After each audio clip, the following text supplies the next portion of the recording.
Saudi আরবে সড়ক দুর্ঘটনায় বাংলাদেশি যুবক নিহত। সৌদি আরবে সড়ক দুর্ঘটনায় আব্দুর রহিম রনি নামে এক যুবক নিহত হয়েছেন। বুধবার 2 অক্টোবর দুপুর 12:15টার দিকে সৌদি আরবের আল কাসিম জেনারেল হাসপাতালে তার মৃত্যু হয়।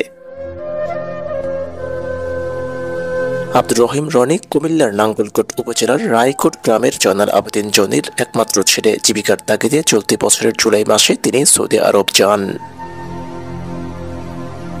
আব্দুর রহিম রনির চাচা মাস্টার জাফর আহমেদ আপন বলেন, আমার ভাতিজা আব্দুর রহিম রনি সৌদি আরবের রিয়াদ এলাকায় একটি হোটেলে কাজ করতেন।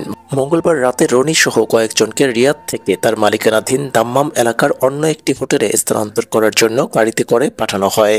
তাদের বহনকারী গাড়ি চালক ড্রাইভিং অবস্থায় ঘুমিয়ে গেলে একটি মালবাহী ট্রলি গাড়ির সাথে ধাক্কা লেগে দমড়ে মুচড়ে যায়। এতে রনি মারাত্মকভাবে আহত হন।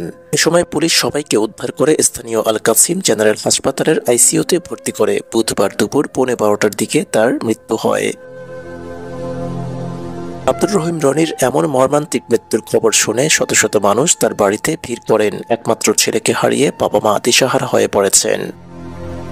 সম্মানিত ভিউয়ার্স, পরবর্তী আপডেট পেতে চাইলে চ্যানেলটি সাবস্ক্রাইব করে পাশে থাকা বেল আইকনটি প্রেস দিয়ে আমাদের পাশেই থাকুন। আসসালামু আলাইকুম।